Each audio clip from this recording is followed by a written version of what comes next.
Donald Trump se puede cargar la macroeconomía. Quédate y vamos a ver qué va a pasar con los aranceles.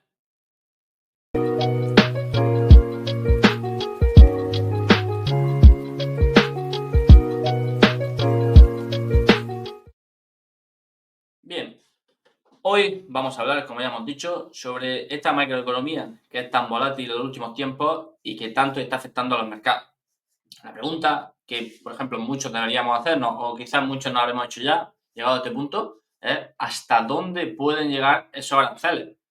¿Por qué? Porque teníamos la famosa imagen de Donald Trump con una tablita de aranceles y todos hemos pensado cómo puede llegar a afectar realmente todo esto a la macroeconomía, y ya no solo a la macroeconomía, sino también a las bolsas estadounidenses y mundiales, porque ya sabéis que depende mucho de lo que pase en esta macroeconomía nacional como la de Estados Unidos, lo que pase en el resto del mundo, ¿vale?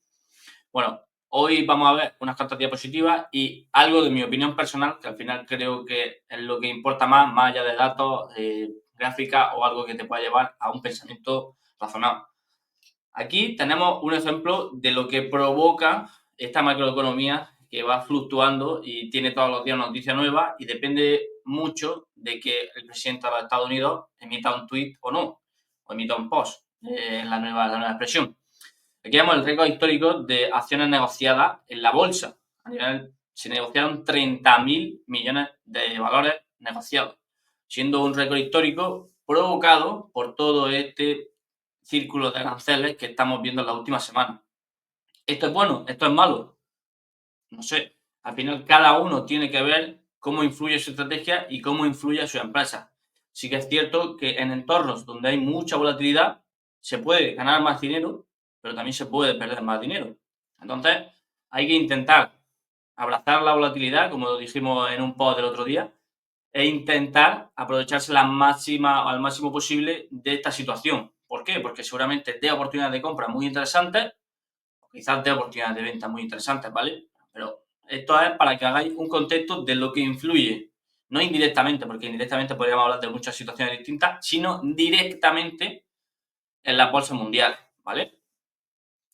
Aquí pues tenemos la famosa foto que vemos a Donald Trump con esos, vamos a llamarlo, aranceles, y lo que ha provocado directamente en la bolsa, un miedo extremo ante la incertidumbre, porque tenéis que recordar siempre que la incertidumbre es lo que provoca la caída en bolsa, porque en un entorno en el que es, entre comillas, se sabe lo que va a pasar, se puede predecir esos rendimientos a futuro, se intuye que los movimientos de la empresa en cuanto a sus fundamentales y a su técnico va a ser consecuente con la estación normal, en un incremento de ventas consecuente, pues ahí en ese momento la bolsa está tranquila. Sin embargo, en momentos de incertidumbre como esta, pues vemos cómo está en el miedo extremo. ¿Por qué está en el miedo extremo? Porque no se sabe cuánto tiempo va a estar aplicado los aranceles, no se sabe a qué productos van a estar aplicados aranceles, porque en principio o en teoría iba a ser para todos. Pero sin embargo, vemos que ahora los aranceles solo van a estar aplicados, o no van a estar aplicados, más bien en este caso, en los teléfonos, en los ordenadores y en los chips. Entonces, en un primer punto se tenía mucho miedo en cómo iban a reaccionar las empresas tecnológicas, sobre todo en este caso Apple y Nvidia, a estos aranceles. ¿Por qué? Porque al final tenéis que pensar que la producción o la mayor producción de toda su infraestructura está situada en China. Y aquí llegamos a un punto demasiado interesante como para saltárnoslo. El hecho de que haya aranceles dentro de Estados Unidos va a provocar un afectamiento a la economía, ¿vía qué? Vía aumento de precios, vía aumento de desempleo, vía haciendo difícil las relaciones comerciales con el extranjero. Si la idea de Donald Trump es traerse lo que se está fabricando en China hacia Estados Unidos, a priori, y no lo digo yo, lo dice el CEO de Apple, es imposible. ¿Por qué? Porque Estados Unidos no puede competir, sí en infraestructura, pero no en mano de obra, con los gigantes asiáticos. Vemos también que Apple se está trasladando o está trasladando parte de su producción hacia la India. Sin embargo, estamos en la misma situación, solo que un poco más diversificado. Sí se entiende el movimiento que está haciendo Apple, que es no depender tanto de un país como China, que está reconocidamente enemistado con el gobierno estadounidense, y está intentando deslocalizar aún más la producción de sus productos. A lo que quiero referir o a lo que vengo a hablar de esto es que la aplicación de aranceles se tiene que entender desde un punto de vista en el de negociación geopolítica con el resto de países intervinientes del mercado global. Ahora bien, se ha visto históricamente que estas negociaciones, vía subida de aranceles de manera extrema, porque hablo de manera extrema porque estamos viendo subidas de aranceles de incluso un 100%. Si fuera una subida de aranceles algo más laxa, entonces hablaríamos 10-15%, cosas así, podríamos estar hablando de otra situación. Sin embargo, las subidas tan fuertes se ha reconocido y se ha visto históricamente que no benefician en nada al país que lo emite, principalmente, porque hemos visto a Estados Unidos en otros ejemplos, como en el caso de Nixon en los años 70, donde hizo algo parecido y no tuvo una respuesta positiva por parte de la economía estadounidense. Sin embargo, se destruyeron empleos y además la economía estadounidense fue mucho más débil acompañada de una pequeña bajada en bolsa, ¿vale? Entonces, en una situación como esta, donde las bolsas ya han reaccionado directamente hacia lo negativo, sí que es cierto que hemos tenido uno de los mejores días de la historia, ¿pero por qué? Porque hay mucha volatilidad. Entonces, por eso decía al principio del vídeo que la volatilidad es bueno o es mala, depende de cómo la gestiones. Ahí está el tipo de inversor que seas tú y la capacidad que tengas de intervenir o de abrir o cerrar posiciones, ¿vale? Pero lo que vengo a decir es que el hecho de cómo crees que va a acabar este pulso, porque es un pulso, literalmente, lo podemos reconocer así, ya ha habido una pequeña derrota para Estados Unidos. ¿Por qué?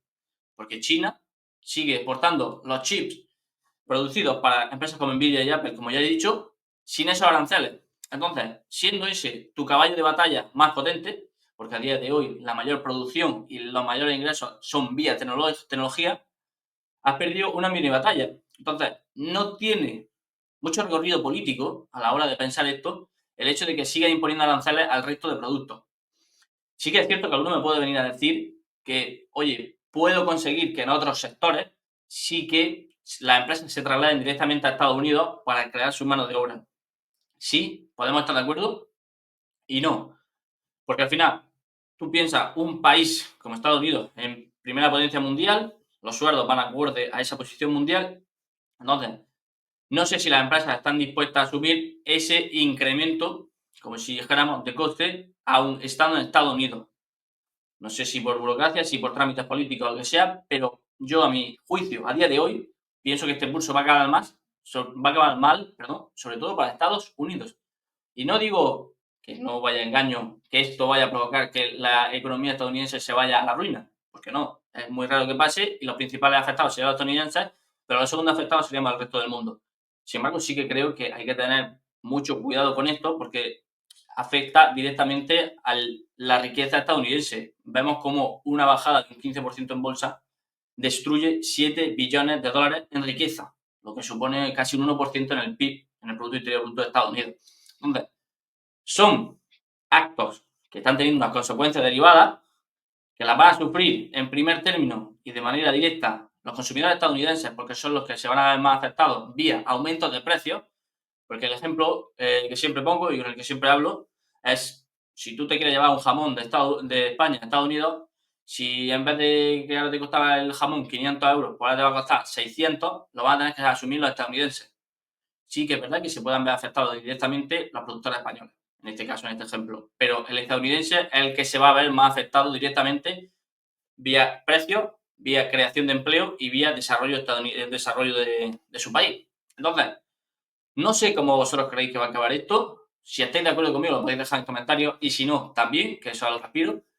Y nada, solo quiero que sigáis, que abracéis la volatilidad, porque es un entorno bueno para intentar ganar dinero.